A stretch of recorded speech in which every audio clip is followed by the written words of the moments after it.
Shalom, saya mau menjelaskan tentang tabernakel di dalam sebagai password dari firman Allah. Password adalah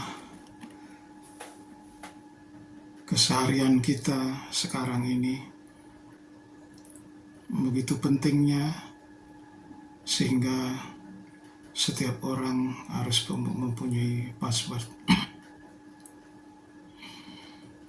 Di dalam membuka rekening, membuka akun, dan sebagainya, itu menggunakan password. Jadi, untuk mengakses bukan kata sandi yang diterjemahkan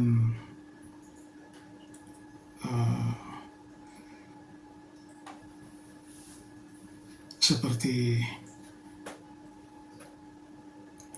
layaknya kata sandi, tetapi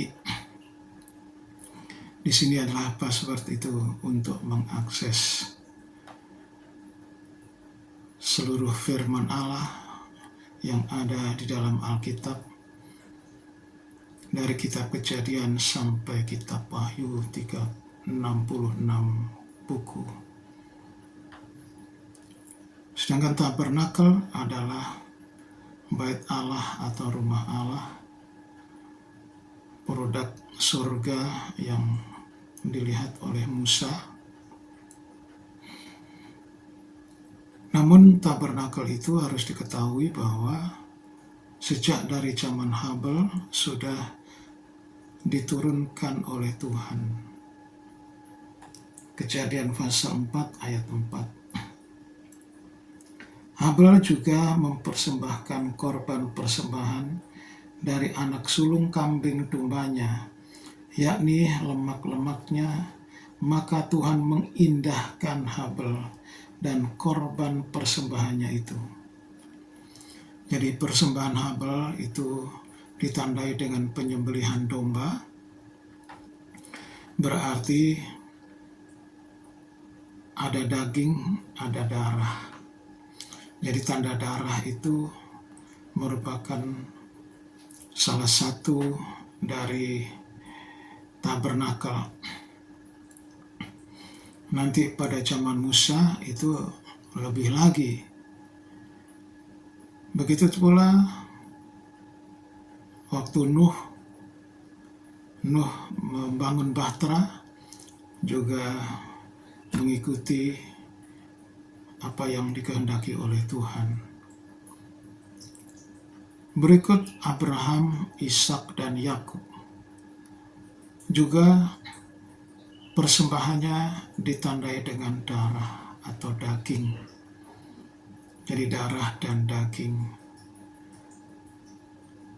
Selanjutnya pada zaman Musa, Tuhan memperlihatkan kerajaan surga. Dan Musa melihat bahwa tabernakel itu begitu jelas, begitu lengkap, dan dibuatlah secara material di bumi ini dengan tujuan supaya Tuhan berada atau berdiam di tengah-tengah umatnya. Ya, itulah tabernakel. Dilanjutkan oleh Daud, Salomo, lebih permanen lagi. Namun semuanya itu sampai sekarang sudah tinggal cerita. Misalnya ada yang tidak menggunakan tabernakel ini. Namun jika kita melihat pada zaman gereja, di dalam Kisah Rasul pasal 2, di sana Roh Kudus memerintahkan supaya Rasul Paulus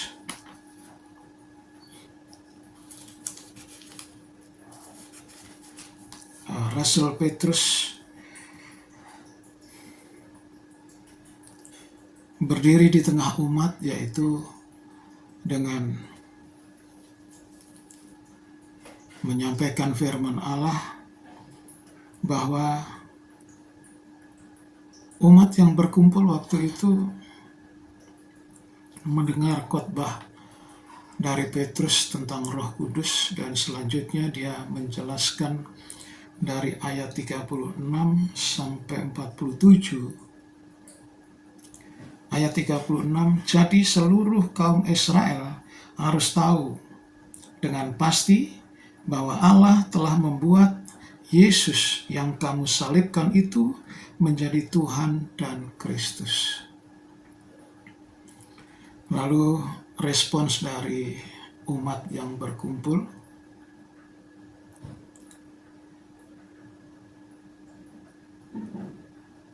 mendengar itu, maka mereka hancur hati.